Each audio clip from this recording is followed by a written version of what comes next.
Good morning, pupils. You're welcome once again to the next class. We'll be talking about sum of consecutive numbers for a while now. This time around, we're looking at an example that shows the sum of integers starting from a different number aside 1. Usually, the previous example we discussed finding the sum of numbers starting from 1 to a particular number. But this time around, we're looking at the sum of integers starting from another number, which is not 1, to another number. So let's see how it goes, right? If you recall your formula, so we start from the formula. You state your formula. Your formula says the sum of consecutive numbers starting from 1 to any particular number is equals to n into bracket n plus 1 all divided by 2. If you recall that. Now, to find this, we have 3 steps to take. Now, the first step is to find the sum of integers from 1 to 30, not from 15 to 30. That's the first step. So I'm doing that first. Finding the sum of integers from 1 to 30, what would that give us? Remember, your n is 30, so that will be 30 into 30 plus 1 divided by 2. Right, you can find this sum first. So sum of 1 to 30 numbers will be 30 into, if you do this first, this is 31, right, divided by 2. Now if you divide this way, this is 15. So sum of 1 to 30 equals to 15 times 31, right? So we can get the sum to be equals to 465.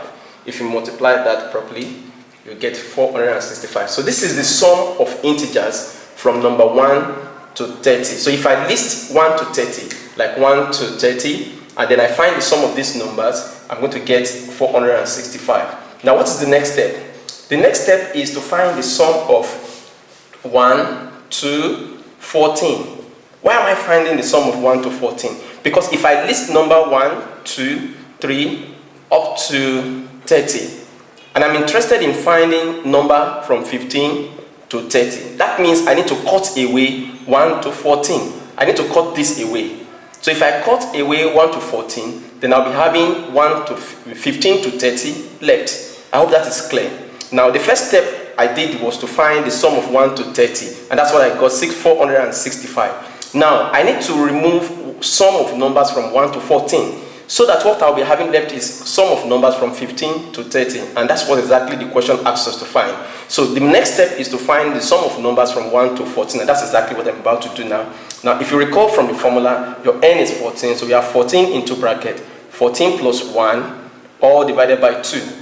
Right, so the sum of 1 to 14 will be 14 into 15, all divided by 2. So you can break this way, right? So, and sum of numbers from 1 to 14 will give you a total loss. We can quickly do that. That's 7 times 15. So 15 times 7, this is 35, and this is 10. So we have 105. So 1 to 14 gives us 105. Now, I know the sum of numbers from 1 to 14 to be 105. I know the sum of numbers from 1 to 30 to be 465. If I remove sum of numbers from 1 to 14, from sum of numbers 1 to 30, I'll be having 15 to 30 left. I hope that is clear. So that takes us to the third step. So the third step is now to find the sum of numbers from 15 to 30, which will be the sum of numbers from 1 to 30, which we just did, subtract sum of numbers from 1 to 14. So if I've removed 1 to 14 from 1 to 30, I'll be having 15 to 30 left, which is exactly what I was asked to find. And if you recall from our first step, we have gotten sum of number from 1 to 30 as 465, right? Then the sum of number from 1 to 14 is 105. Now,